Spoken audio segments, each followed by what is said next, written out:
Good Tuesday morning, guys. My name is Jerry Miller, and thank you kindly for joining us on the Jerry and Jerry Show. It's an absolute pleasure to connect with you guys on the I Love CVille Network on a program that spotlights the Virginia Sports Hall of Famer, Jerry "Hootie" Ratcliffe, a household commodity amongst the University of Virginia fan base. Today's program, we talk baseball. We have clarity with who the replacement, the heir apparent, who the next skipper is for Virginia baseball.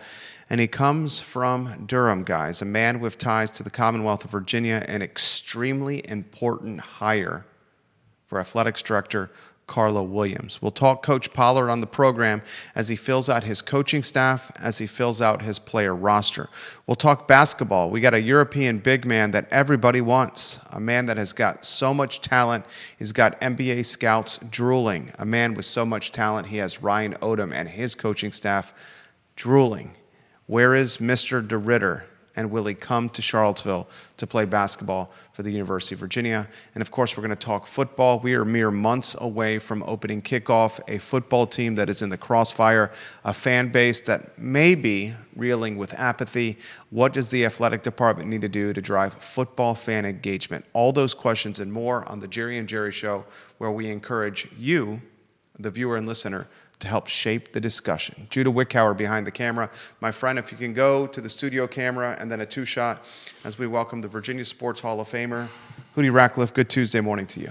Good Tuesday morning to you as well. It's been an interesting week for sure. I think this time last week we were talking about the baseball coach, and you called it. I think, I think it was a no-brainer, but I think they must have been, I'm not even sure the ink was dry on the contract while we were talking about it. And it was announced shortly after the show was over that they had gotten Chris Pollard to succeed Brian O'Connor. Why don't we start with scatter shooting with Jerry "Hootie" Ratcliffe? You got baseball, you got basketball, you got football. These summer months where things slow down, but goodness gracious, not for the University of Virginia. No, things haven't slowed down so far in terms of baseball. Well, even in recruiting, there's still a lot of activity going on with football and basketball for sure. I think Tony Elliott got his 8th commitment for the 2026 class yesterday, and basketball, we'll talk about DeRitter in a little while, but baseball is I think that it was a terrific hire, and I don't know why you would even look anywhere else. I remember meeting Chris Pollard several years ago when Appalachian State came to Charlottesville for a regional, and it looked like he had a really good team at Appy State, and I was able to talk to him one-on-one a little bit at that regional, and I didn't know much about his background at that point, but he had volunteered that he had grown up a Virginia fan. And I asked him, how so? And he said, well, I was born and raised in Amherst County and had always been a Virginia fan, and particularly a Virginia baseball fan, and had tried to pattern his Appalachian State baseball program after the way Brian O'Connor built the program here. So as far back as that, I thought, wow, if Brian O'Connor would ever retire or leave for whatever reason, this guy seemed to be a natural fit to take his place. And if they went after anybody else, I wouldn't know why. How close was the Wake Forest head coach to getting the job? From what I heard, not that close, really. It was mostly Pollard all the way, and that they were determined to get him. I guess that was the big question, is whether they could convince him to come to Charlottesville. He built an outstanding program at Duke from practically scratch. Baseball at Duke wasn't very good when he got there, and he built them into a perennial NCAA contender. And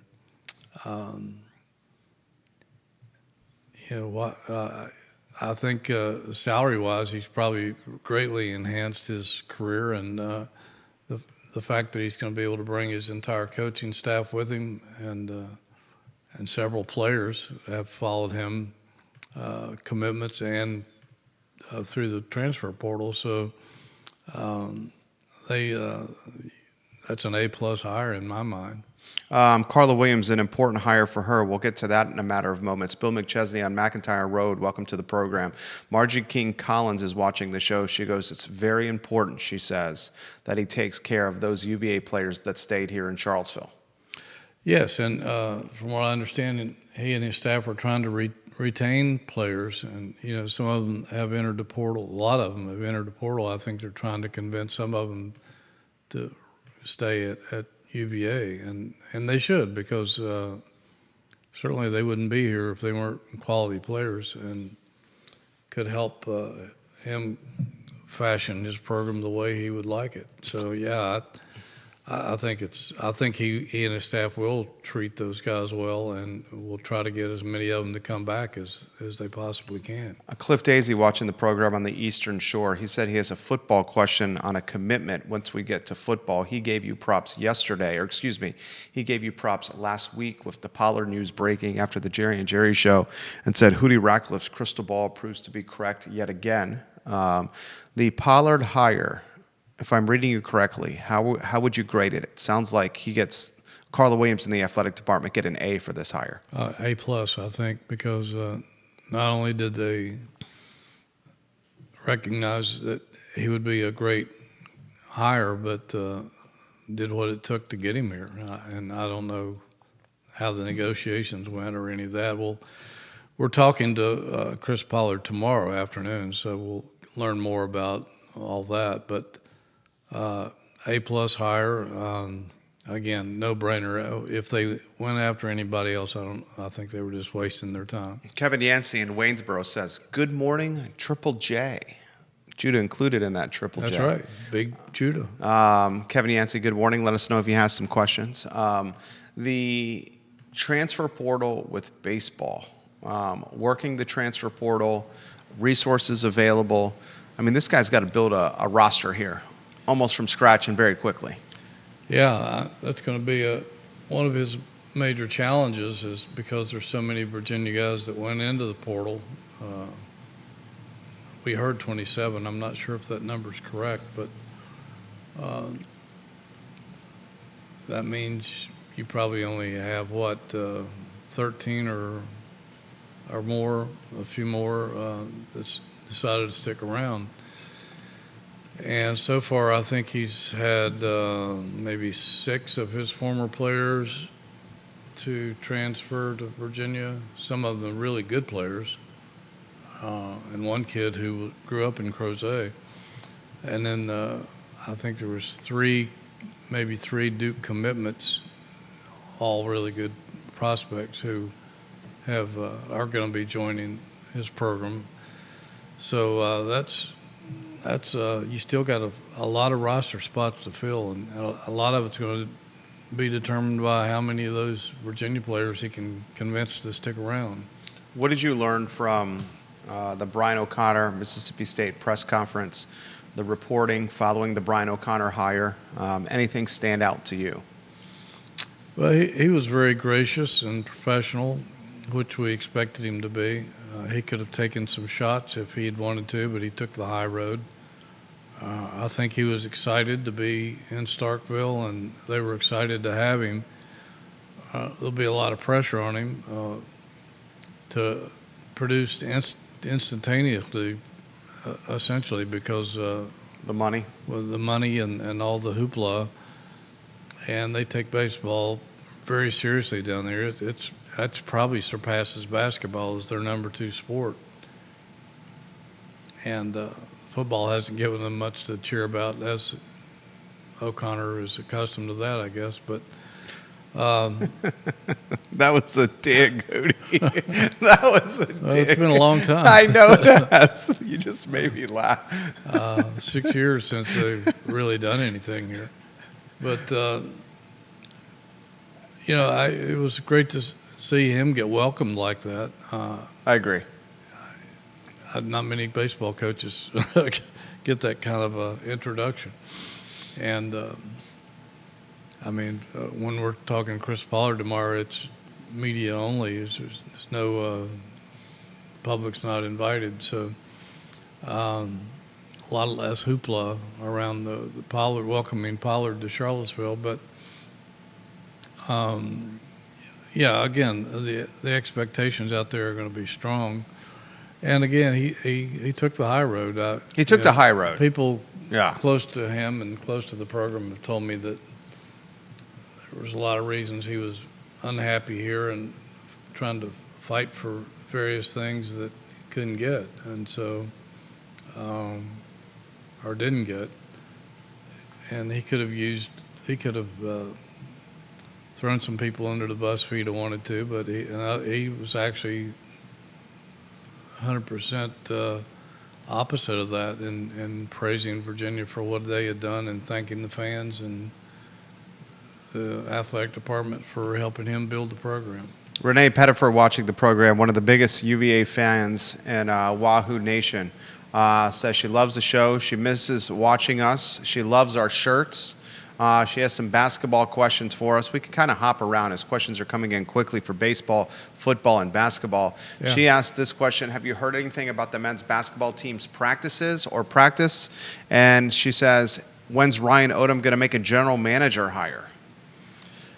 Well, most of the players arrived this over the weekend, I think. And they will enroll in summer school and to get some hours in the summer to take, so they're going to have to be taking so many hours during the season. But I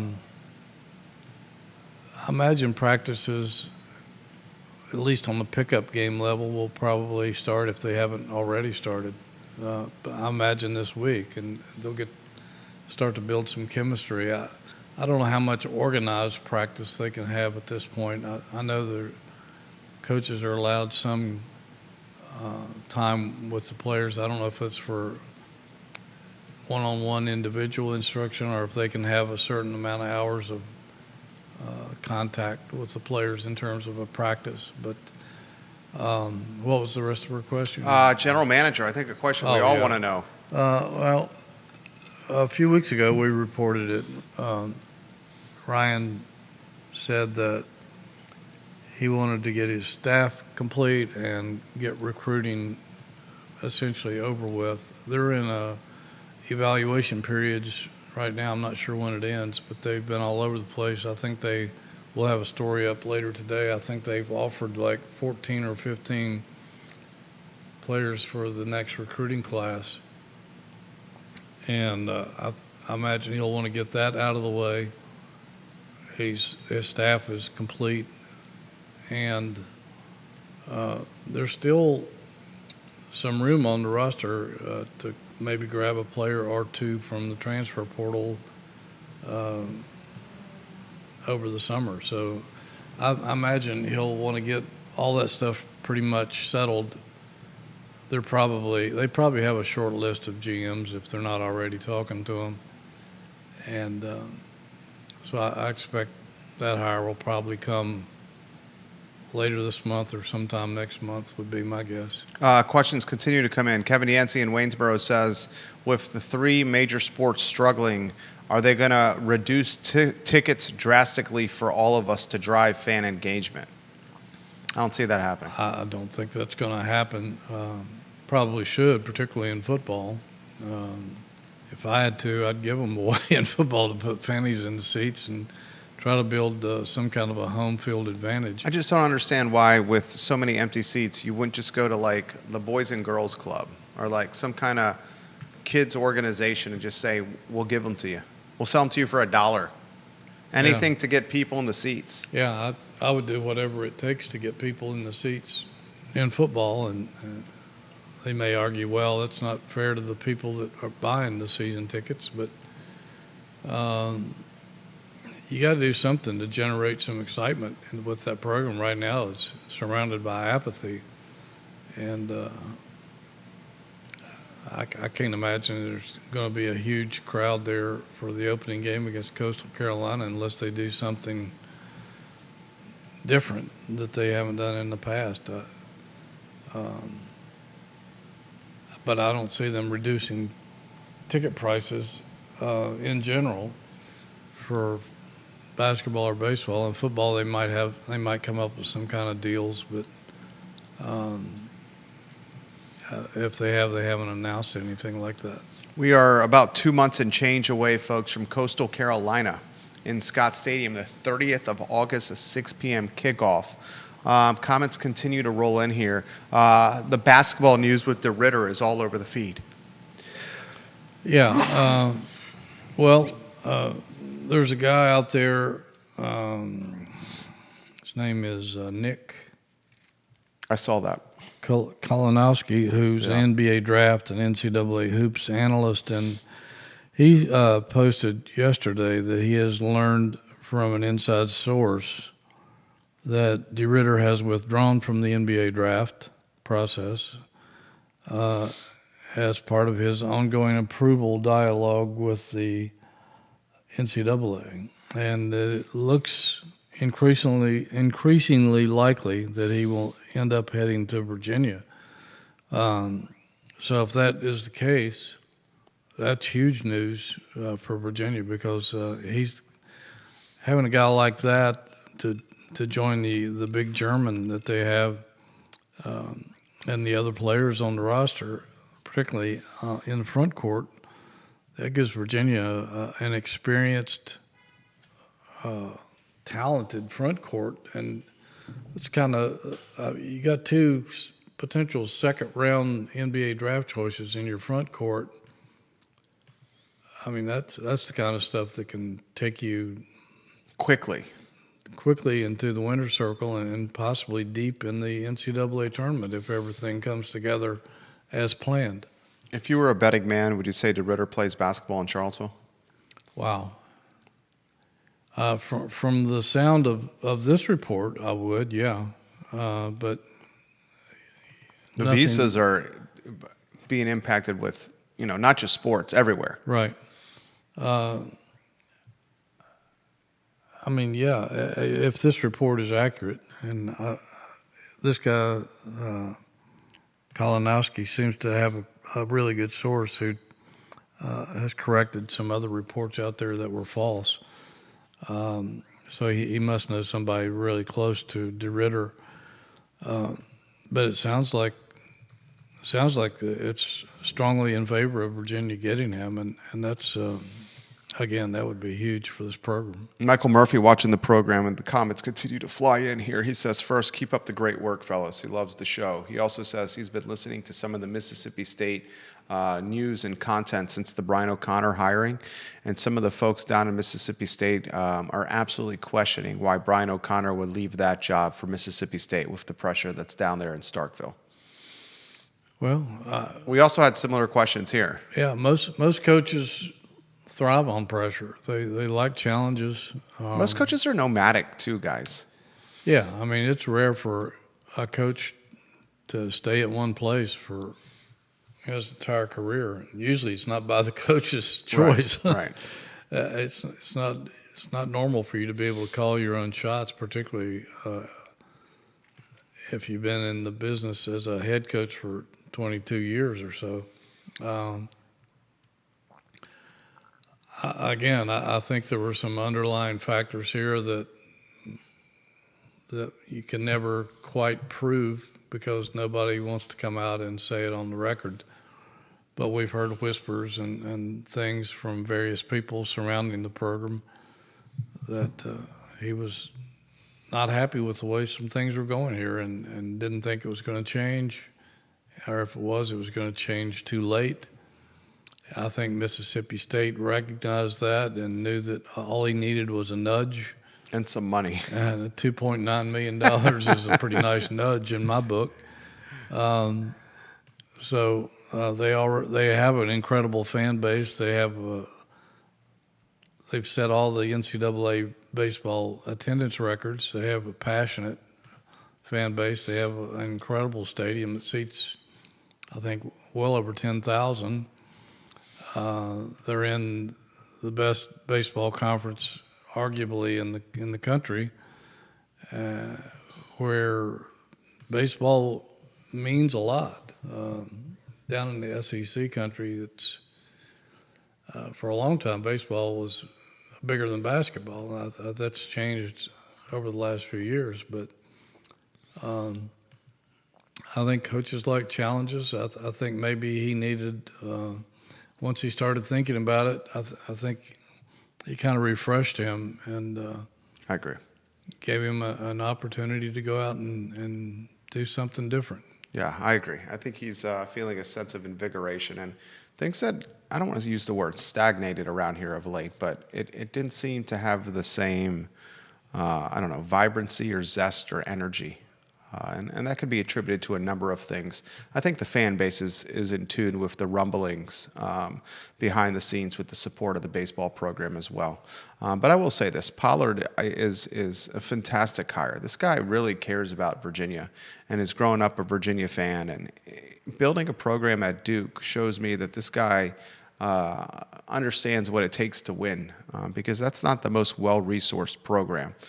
This is an interesting question that's come in the feed, and this question is coming from Charlotte, North Carolina. What can we expect different from Chris Pollard than what Brian O'Connor was doing? That's a good question. I think we'll find out more about that tomorrow. I can't claim to be an expert on his brand of baseball. I didn't see Virginia and Duke series this year, so and I don't remember a lot about what his teams were like at Appalachian State in terms of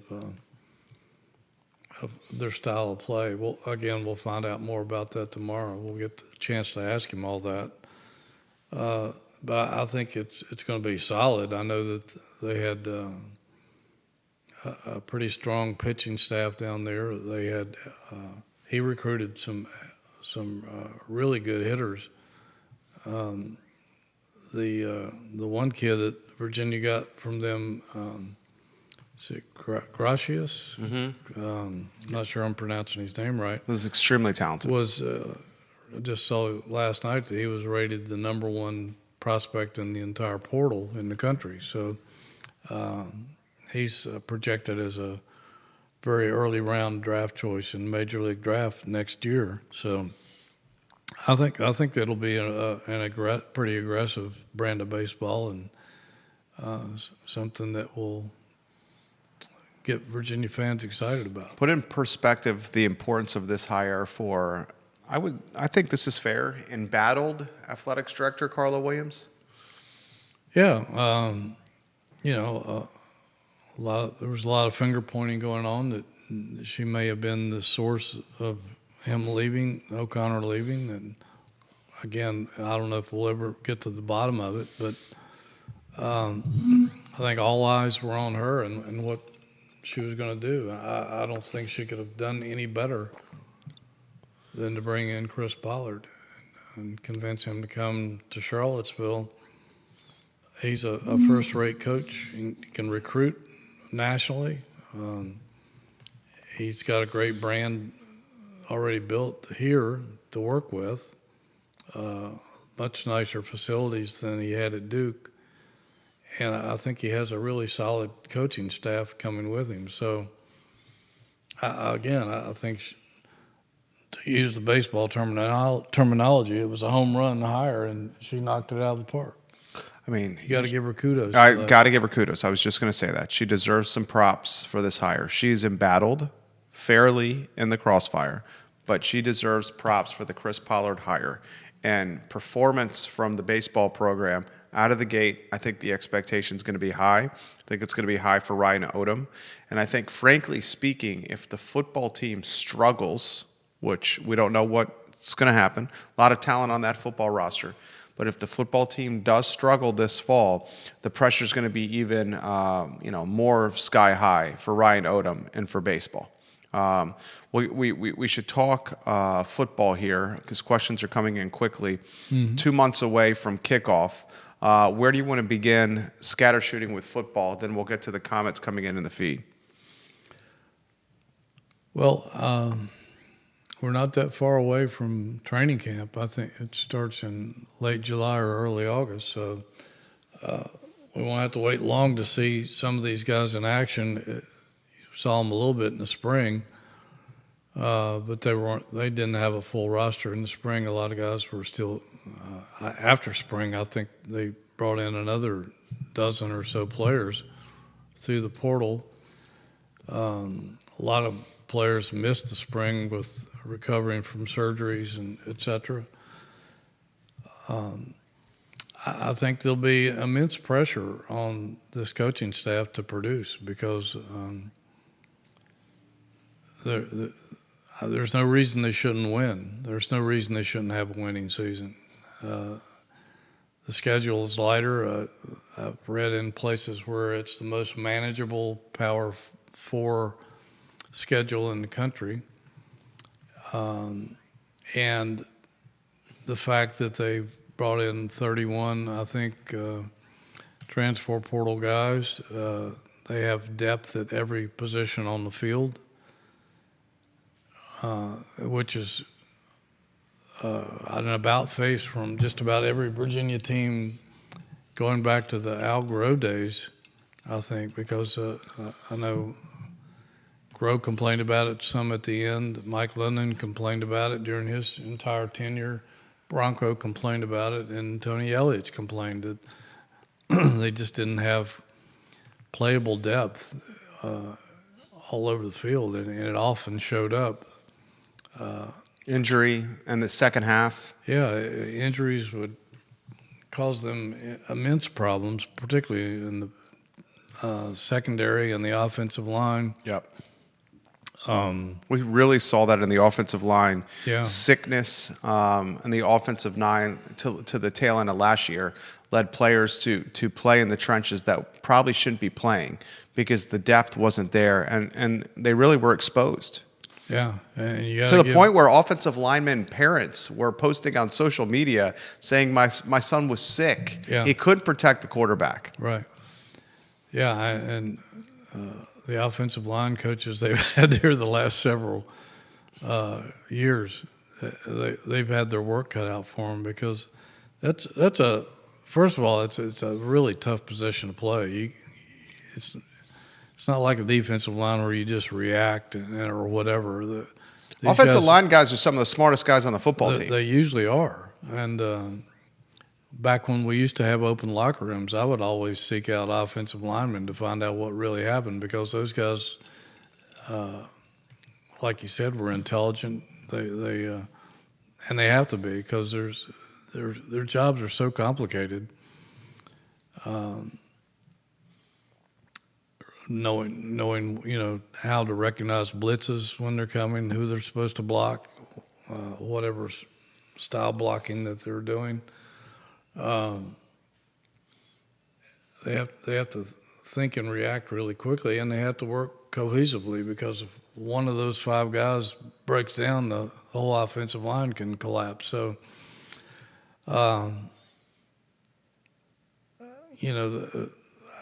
again, they shouldn't have that problem this year, and that could be huge if this offensive line has depth and is as good as advertised. Comments continue to come in. Kevin Yansy wants some of the juice over there. Give us some of the details of what was going on behind the scenes, Hootie, that led to the fallout with Coach O'Connor. Well, we've heard various things. Some people, it depends on who you want to believe. We've heard that he had issues about the lighting at Disharoon Park. We've heard midweek scheduling where they was limited to the travel. That maybe the scholarships and under the new rule wasn't going to be funded properly. I know, again, one side of the equation argues that was not a problem. Another side of the equation says, well, it was until you came up too late with the money to fund those scholarships. It just depends on who you want to believe. That O'Connor was upset about things as minute as not broadcasting all their games on radio, and that he had made that request, and the radio station never heard anything from the athletic department requesting that. Lots of little things that tend to irritate coaches, and when they're trying to run a complete national program. And again, we don't know how much of that stuff is innuendo and how much of it is factual. You hear things, and then you hear counter things to that. So again, I don't know that we'll ever get to the bottom of the story. Maybe years from now, when somebody feels like they can talk freely, but right now you have to go off what you hear on the grapevine, and sometimes that's not always accurate. This is an interesting question. This one's coming from Tennessee. Can either of you guys convince me that the Mississippi State job is better than the UVA job? Well, yeah, I think we can. I think the evidence is there in the numbers. They have one of the premier stadiums in college baseball. They seat over 10,000 people. They have, I think, of the 10 highest crowds in college baseball for home games. Mississippi State owns all of those records. They're paying him $2.9 million, which is the second highest salary in college baseball, behind only the Tennessee guy. Apparently they are going all out with the NIL and other money to support the program. They know they have to step it up to compete with the better programs in the SEC. They've been one of the better programs. They've slacked off a little bit in the last couple of years, although they did make the NCAA tournament this year under an interim coach. You got the full support of the president and the AD, which is usually very important to coaches in any sport. And I don't know what else you could ask for, really. I mean, to me, that makes it a better job. How do you feel about that? I think you hit it right there. I think with all those comes enhanced pressure. I think yeah, definitely more pressure. Yeah, O'Connor's built up so much fan base equity in Charlottesville that when the team doesn't make the NCAA tournament like it did this year, the fan base goes, well, we have next year. We have Coach O'Connor. He goes a couple of times on not making the NCAA tournament at Mississippi State. They're going to call for his job. Right. So everything you said is 100% accurate. I know for a fact he was incredibly upset that they didn't make the NCAA tournament this year, and I felt like they should have made it. But again, he pointed back to some of that midweek games. It hurt him because the teams that he usually dominates, they didn't dominate this year for whatever reason. Right. They didn't do themselves any favor. And it hurt their RPI because even winning some of those games hurt their RPI, where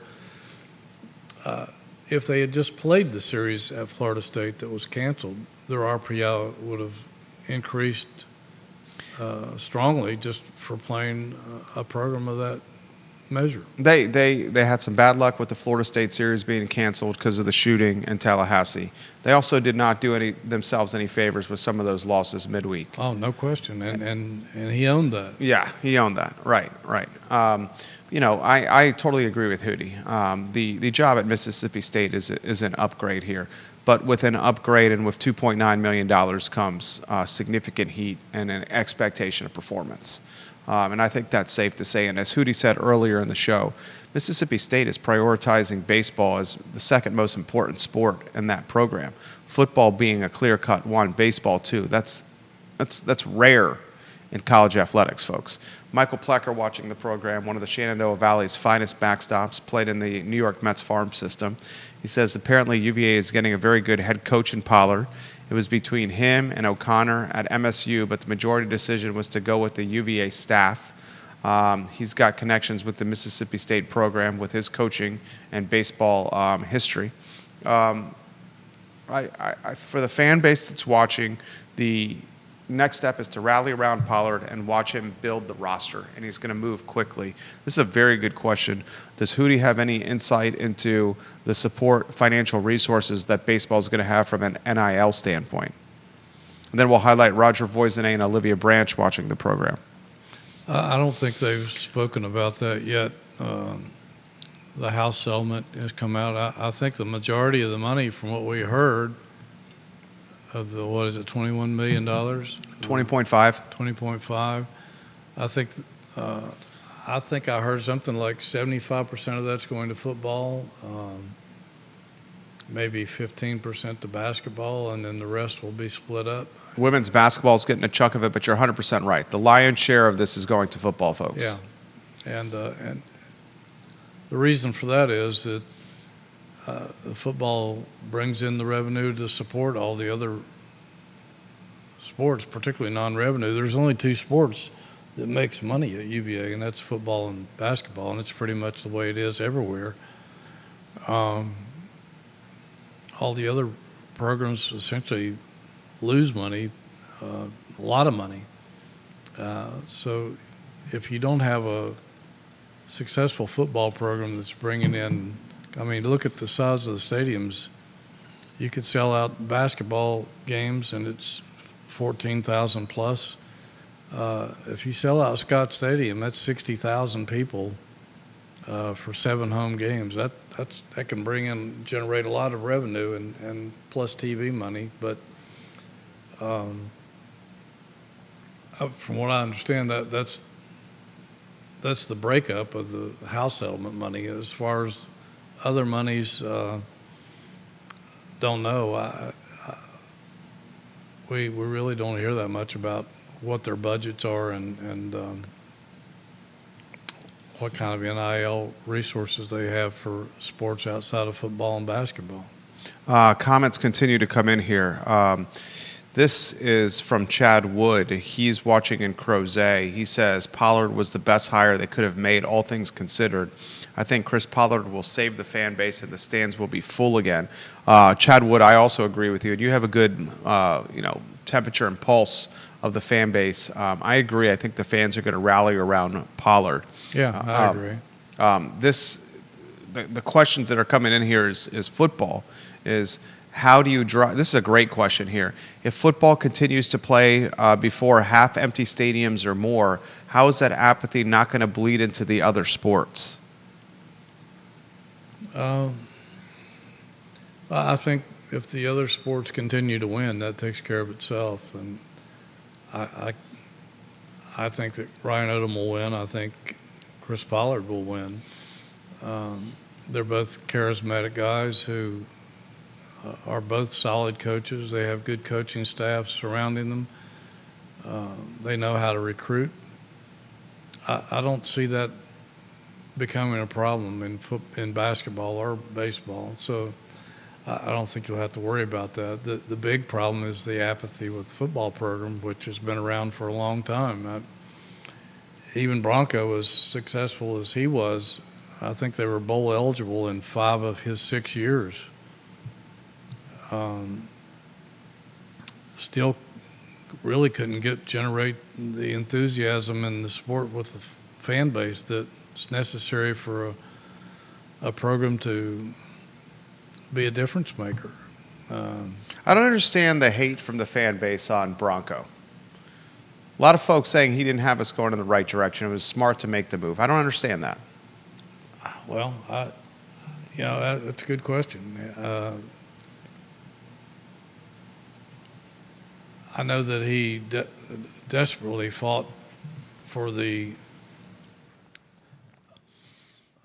new facility, and he even made a $500,000 donation, if I recall, to kickstart things. And I think with COVID and some of the losing, it was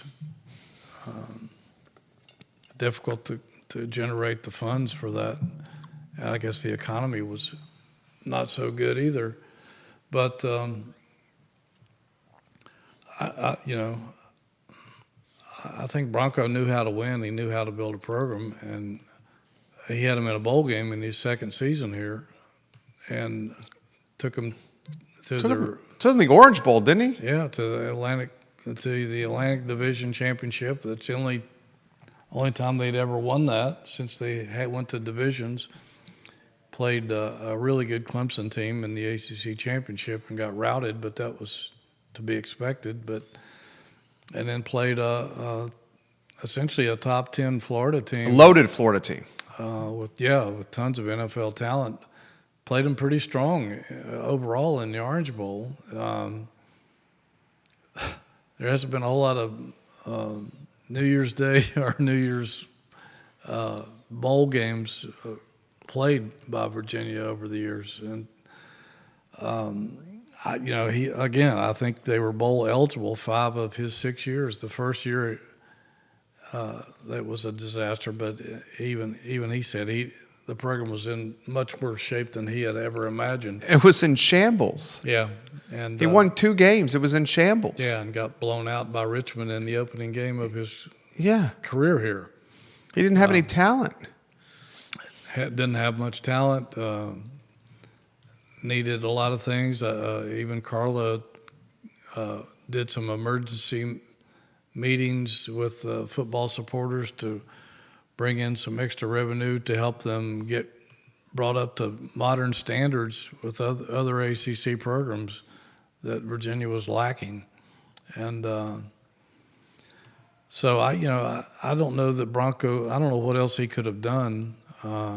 Again, he was hit hard by the COVID years, and Virginia took COVID maybe more seriously than any other football program in the country at the time, if I recall. And so all those things were working against him. And I don't know what else he could have done during his time here. I think had he stayed, he probably would have continued to build a winning program. I think that's 100% right. I think he was. He went out to New Mexico and they didn't win as many games as he would like. They but turned it around. They turned it around, and they were playing really close games. And now he's at where is he? He's at Utah State. Utah State, I believe. So. Yeah. I mean, guys, he wanted to stay. He had a majestic home in this area. Oh, he had a perfect place. I think Chris bought his house, right? Chris Long? Called it his ranch. Yeah, called it his ranch. Yeah, Chris Long bought it. Chris Long bought it. I mean, he didn't. When you start telling folks of the Mormon faith that they have to make changes with their coaching staff, that's not going to go well. And a good example of that is look at the coaching staff he has now. A lot of similar faces. You know? Yeah. I mean, these guys are loyal. This is an interesting question, and this is only going to heat up, Hootie. Multiple people are saying this. If the team falters out of the gate, football, how much leash does Elliott have, and who's on the short list to replace him? Wow. I'm sure they have one. I'm not privy to who might be on it. It probably depends on how much they want to spend and what kind of coach they would like to bring in if that does occur. What's their schedule again? I know they open up with Coastal Carolina in the night game, and they should win that easily. I think the second week they're at NC State. In Raleigh, which we all questioned why they would make that a non-conference game. I don't know why they scheduled that game to begin with, because that's going to be an awfully hard game to win on the road. William & Mary, the third game. They should win that one, even though William & Mary is a good program. William & Mary always plays UVA tough. Charlottesville, Stanford and Charlottesville should win that one. Should. Yeah. Florida State, Charlottesville. Don't know what to expect out of Florida State. I think they're going to rebound. They were probably the most disappointing program in the nation last year. But you got them here, and you at least have a chance to win that game, which in most years past, that wouldn't be the case. But if they struggle out of the gate with that schedule, then, I think he's probably in trouble. Louisville, first week of October. That's going to be a tough one. Hugely tough. Washington State for homecoming. Obviously, they saw something there that they must feel like that they can win, or I don't think they would have scheduled that game. For homecoming, right. Yeah. North Carolina, Chapel Hill, South's oldest rivalry. Bill Belichick. Well, is it Coach Belichick or is it his girlfriend this time? He catches. Does he catch fair heat or unfair heat? A little bit of both. I mean, the man is in his early 70s dating a 20-year-old supermodel. Can we give the man some props over there? I think a lot of guys out there would probably trade places with Right? him. But I mean, that's never an easy game for Virginia. No, never an easy. They're usually some of the most exciting games that Virginia plays every year is against Carolina. But to beat those guys in Chapel Hill is going to be a challenge. Cal and Berkeley, Wake Forest, Family Weekend, Charlottesville, Duke and Durham, and of course Virginia Tech and Charlottesville. This is a schedule that is extremely manageable. It is. Again, some of the people who rate those sort of things said it's the most manageable Power 4 schedule in the country. Yeah. Those Wake and Duke games are going to be very important, I think. And then if you've got some momentum going into the final weekend against Tech, if you're ever going to beat Tech again, this should be the year to do it. But there's there's 3 or 4 toss-up games in there that's going to determine their fate as to whether they have a winning season, losing season, a break-even season. I mean, one of the biggest games, or an outstanding season. One of the biggest games of the season might be NC State in week 2. That one is huge. If they could pull off a win in Raleigh, which is, again, it's going to be a real challenge. If they can win that one, they should be really hot out of the gate. If they lose and stumble down there, then they're leaving the door open for a lot of questions. Yeah, they beat NC State and Raleigh in week 2. You could start the season 4-0 going into a night game against the Seminoles at Scott Stadium. Yeah, and that would make that a big time matchup. Yeah, giant. Yeah, that would make that a big time matchup that would probably garner. I mean, goodness gracious, the game is scheduled for ESPN at 7:00. Yeah. I mean, you're talking about 4-0 going into a Florida State game at Scott Stadium with national television, and a 5-0 start on the line. I mean, that's monumental. That NC State game in week 2, guys, is huge. McChesney says if the schedule goes well for Elliott, but he loses to Virginia Tech, does that mean bye-bye for Elliott? I don't think so. If he does well with the rest of the schedule and gets them into a bowl game, maybe wins 7 games, I think even though the fan base would be extremely disappointed, it's hard to expect wins over Virginia Tech. If you look at the history of the series, I think that would leave a bad taste in people's mouths. But if they're in a bowl game, even if it's a minor bowl, which probably would be, I think that's what people are looking for out of this season, is just to not have a losing season and to get to a bowl game. Again, a lot of people are not going to be satisfied with that, but it shows signs of progress, shows signs that he has things pointed in the right direction, and maybe not getting there as fast as some people would like him to get. But I think that would. I don't think he would be fired under those circumstances by any chance. Jeremy Wilson watching in Cookeville, Tennessee. He says this program has never recovered from the Mike London era. Tim Bates watching the program in Evington, Virginia. Personally, I would like to have Coach Bronco Mendenhall back at the helm. Coach Tony Elliott seems to be in over his head and arms, and getting tired. We're getting tired of treading water. Chad Wood gives props to Bronco and says Bronco took us to another level. We would love 7 and 8 win seasons and a trip to the ACC championship right now.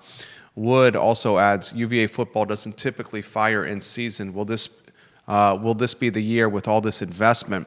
One of the easiest schedules in the country. If Elliott does not do it now, or if UVA does not do it now, then this football team never will. The in-season hire, can you remember a time? We actually talked about this. Yeah, the only time an in-season fire has happened was women's volleyball. And that was because of a lot of how do we characterize this? Off-the-court trouble? Right.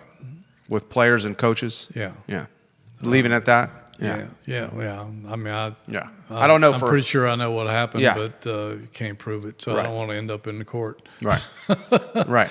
But it's never happened to a football coach that I can think of. I know Sonny Randall was fired, but it was after the last game of the season. I don't know much about, even though I did doing the history of Virginia football and looking up most of the coaches' records and doing some research on all those guys. I don't think any coach was ever fired till the season was over, and I don't think that would happen this year either. Yeah, I mean, even if it gets off to a bad start. I don't think that would happen either, because if he was fired, then they'd have to make one of the guys on his staff an interim coach. And who are they going to do for that? Interim head coach. I don't think that would satisfy the fan base either. So, no. We're just going to take it on the chin. Yeah, and that's just not the Virginia way. They just don't fire people until their contract is, or at least the season is up. Their contract might not be up, but the season usually has to be complete before they would pull the trigger on somebody. Tim Bates corrects me. He says he's watching in Lynchburg right now instead of Evington, Virginia. Appreciate you watching the program. Tim Bates, goodness gracious, the comments are coming in quickly with football. Fans are frustrated. And I understand the frustration, folks. I understand the frustration. I'm frustrated. Been going to football games since I was... I think the coaches are frustrated. Everyone's frustrated. I was talking to I've been going to football games at Scott Stadium since I was knee-high to my dad. So, goodness gracious, 30-some years, almost 40 years. I was talking to a hotelier who watches the program. Asked me not to utilize his name, but having the conversation with him, and he said the impact with football should not be underrated or underestimated with the impact it's having on economy in Charlottesville and Albemarle County. I'm certain of that because I was around for the good times and the best times in Virginia football, and I saw how that lit up the town back in 89 and 90 when they were one of the best programs in the country. 95, 98, some of those teams generated so much enthusiasm. I remember in the 1990 season when they slowly rose in the polls week by week. Everybody in front of them kept getting knocked off, and Virginia kept winning by landslide scores with Sean Moore and Herman Moore and those guys. The athletic director at that point, Jim Copeland, and I don't know if it was his idea or somebody else's, but they would throw a big party every Friday night before a home game at various locations around Charlottesville. There'd be pep rallies. They would throw a big party for the media, the incoming media, incoming officials from the other school, and dignitaries from around the state. There was national media coming in here by the boatloads because Virginia was the Cinderella story of college football, and I could see firsthand how it generated the economy with restaurants and hotels and people coming in and spending money freely on whatever. So yeah, I've seen that happen, and I've seen the opposite where you can walk down the corner and there's not a lot of people there. I remember doing a big book signing in front of Mincer's on a football Saturday, and the season wasn't going that well, and there just wasn't that many people out and about and excited about football Saturdays. I mean, this puts it in perspective. Raising Cane's on the UVA Corner is closing for the summer. Little John's reopened for a 2.0 version of itself, lasted a year and change. It's completely closed. You talk to any bar owner on the UVA corner, and they would say that revenue is flat compared to pre-COVID at best, and most likely down. All the businesses on the corner are struggling. Yeah. All of them. And that was not what it was when I was a student at the University of Virginia in the early 2000s. It's just not what it was. Vanessa Parkhill said we came to town in 1990. UVA had hit #1 that season, and it was pandemonium. It was. I remember it extremely well. Others are highlighting paint the town orange. The orange V sabers painted on the streets. That's not happening anymore. There was at a time where on Fridays on the downtown mall, the marching band would take over the downtown mall and march playing music down the downtown mall, down Main Street. That doesn't happen anymore. There were times where the Hill was just a big party. This past year, they limited access to the Hill and then had to open up access to the Hill again because fans were revolting. Yeah, it was a dumb decision on UVA's part. It was, and I'm not, pushing for overindulgence when it comes to alcohol. No. Fourth year, fifth, no more. The ties and sundresses, no more. The tailgating, not what it was.